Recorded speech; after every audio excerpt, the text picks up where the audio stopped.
যাদের কাছ থেকে আমরা পরিচ্ছন্ন রাজনীতি প্রত্যাশা করি, যারা আগামী দিনের স্বপ্ন দেখানোর জন্য এসেছে, যারা নতুন রাজনৈতিক বন্দোবস্ত প্রতিষ্ঠা করার স্বপ্ন দেখাচ্ছে বাংলাদেশের মানুষকে, তারা বারবার কেন হতাশ করছে আমাদের, কেন হতাশার সাগরে নিমজ্জিত করছে পুরো জাতিকে, সেটা একটা বড় প্রশ্ন।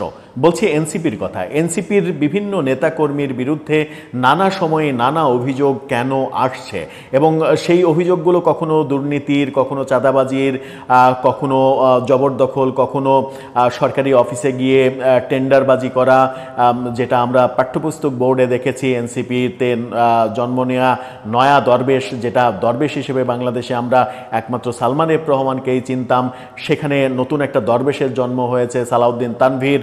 সেই ব্যাপারগুলো আমরা একের পর এক দেখেছি।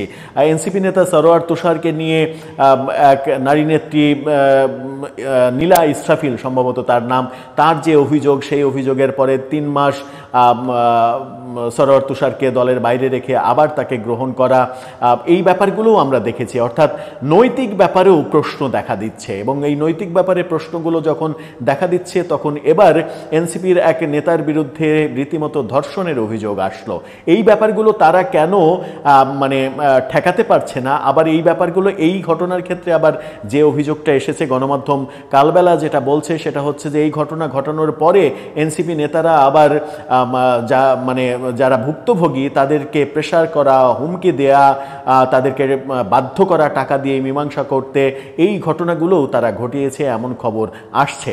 এটা কি দল হিসেবে তাদের জন্য ভালো কিছু হচ্ছে? হ্যাঁ, ব্যাপারটা এরকম হতে পারতো যে একজন একটা অভিযোগ মারাত্মক ভুল করেছে, তাকে দলের পক্ষ থেকে শাস্তি দেয়া হলো, এরকম ঘটনা যেন আর কেউ ঘটাতে না পারে। কিন্তু অভিযোগ যদি এরকম আসে যে প্রভাব বিস্তার করা, দলের অন্যান্যরা যে প্রভাব বিস্তার করে বরং ভুক্তভোগীকে যাচ্ছে তাই রকমের নাজেহাল করা, তাহলে তো ব্যাপারটা আর ব্যক্তিগত থাকে না, ব্যাপারটা দলীয় হয়ে যায়। কি হলো?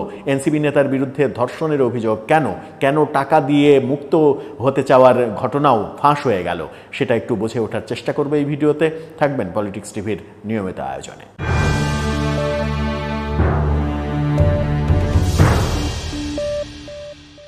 দর্শক, বলছিলাম এনসিপির এক নেতার বিরুদ্ধে নারী কেলেঙ্কারির আবারও অভিযোগ উঠেছে। এর আগে নারী কেলেঙ্কারির অভিযোগ শীর্ষ এক নেতার বিরুদ্ধে উঠেছিল। 3 মাস তাকে দলের বাইরে রাখার পরে আবারও দলে সক্রিয় করা হয়েছে, এবং এমনই সক্রিয় করা হয়েছে যে দলের নীতি নির্ধারণী কাজ তো অবশ্যই দলের মুখপাত্র হিসেবে প্রতিদিন 2-4টা টক শোতে টেলিভিশনে তাকে প্রতি মুহূর্তে দলের পক্ষে বয়ান দিতে দেখা যাচ্ছে, এবং অন্য দলের সঙ্গে এই ধরনের সেন্সিটিভ তর্কে জড়াতেও দেখা যাচ্ছে যে অন্য দলের নেতারা তাকে বলছেন যে আপনার বিরুদ্ধে যে কেলেঙ্কারির অভিযোগ আছে, আমার বিরুদ্ধে তো সেই কেলেঙ্কারির অভিযোগ নেই।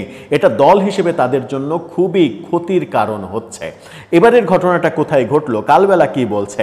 কালবেলা বলছে ধর্ষণের অভিযোগে এনসিপি নেতা গ্রেপ্তারও হয়েছেন। কি বলছে, কোথায় ঘটলো? চাঁদপুর ফরিদগঞ্জে বিয়ের প্রলোভনে ধর্ষণের অভিযোগে এনসিপির উপজেলার যুগ্ম সমন্বয়ক, বড় নেতা আমিন হোসেন সৈকতকে গ্রেপ্তার করেছে পুলিশ। গতকালকে এই ঘটনাটা ঘটেছে। বিকেলে উপজেলার গল্লাক বাজারের নিজস্ব বাসা থেকে যৌথ বাহিনীর সহযোগিতায় ফরিদগঞ্জ থানা পুলিশ তাকে গ্রেপ্তার করে, এবং যৌথ বাহিনীও যেতে হয়েছে। ব্যাপারটা কিন্তু ছোটোখাটো ব্যাপার থাকেনি। গ্রেপ্তারের বিষয়টি নিশ্চিত করে ফরিদগঞ্জ থানার officer in charge OC Shah Alam বলেছেন, আদালত কর্তৃক 347/25 গ্রেপ্তারি পরোয়ানা থাকায় আমিন হোসেন সৈকত নামে একজনকে গ্রেপ্তার করা হয়েছে। ও আচ্ছা, আদালত গ্রেপ্তারি পরোয়ানা জারি করেছে, আদালতে মামলা করার পরে তারপরে তাকে গ্রেপ্তার করতে পুলিশ বাধ্য হয়েছে। তার মানে কি থানা মামলা নেয়নি? ব্যাপারটা কি তাই? যেহেতু ক্ষমতাসীন, থানা মামলা নাও নিতে পারে। বলা হচ্ছে যে এর আগে বিয়ের দাবিতে একই জেলার কচুয়া উপজেলার রহিমানগরের জ্যোৎস্না মুন্নি নামের এক তরুণী গত 5 অক্টোবর থেকে এনসিপি নেতা আমিন হোসেন সৈকতের বাড়িতে অবস্থান করে। পরে এনসিপির শীর্ষ নেতাদের মাধ্যমে বিষয়টি সমাধানের চেষ্টা করা হয়। শীর্ষ নেতারাও ছিলেন সমাধানের জন্য। সেখানে মেয়ের পরিবারকে 2.5 লাখ টাকা দেওয়ার প্রস্তাব করা হলে মেয়ে পক্ষ প্রস্তাব প্রত্যাখ্যান করে। এ বিষয়ে জ্যোৎস্না মুন্নি কালবেলাকে বলেছেন, আমাকে আমাকে বিয়ের প্রলোভন দেখিয়ে একাধিকবার শারীরিক সম্পর্ক করেছে এনসিপি নেতা আমিন হোসেন সৈকত। আমিও একজন জুলাই যোদ্ধা। আচ্ছা, উনিও জুলাই যোদ্ধা, মানে জুলাই যোদ্ধা, একজন জুলাই যোদ্ধা আরেকজন জুলাই যোদ্ধাকে এই কাজ করেছে। ব্যাপারটা খুবই মানে হৃদয় বিদারক ঘটনা। এই ঘটনার ন্যায় বিচার চাই আমি। আমাকে এখনো তার দলের নেতারা ফোনে ভয় ভীতি দেখাচ্ছে। কি ভয়াবহ ব্যাপার! তাকে এখনো তার দলের নেতারা ফোনে ভয় ভীতি দেখাচ্ছে। মানে কেন গ্রেপ্তার করানো হলো, কেন তার নামে মামলা করা হলো, এই ব্যাপারে তাকে ভয়ভীতি দেখাচ্ছে এবং 2.5 লাখ টাকায় বনিমনা করানোর ব্যবস্থা করা হচ্ছে। ব্যাপারটা ভালো, ব্যাপারটা মজার। এবং মানে যখন পরিচয় আসে এনসিপি, যখন পরিচয় আসে জুলাই যোদ্ধা, তখন আমাদেরকে আহত হতে হয় যে যাদের নিয়ে বাংলাদেশের মানুষ স্বপ্ন দেখতে চেয়েছিল, যাদের নিয়ে বুকে এক রাশ আশা নিয়ে নতুন বাংলাদেশের স্বপ্ন দেখতে চাচ্ছিলাম আমরা, তারা বারবার আমাদেরকে আশাহত করছে। এবং আশাহত করার পরে হ্যাঁ, একটা ঘটনা ঘটতে পারে, দলে এখন অনেক নেতাকর্মী এসে গেছে, এরকম অজুহাত থাকতে পারে যে অনেকে এখন আসছে, খুবই ভালো কথা।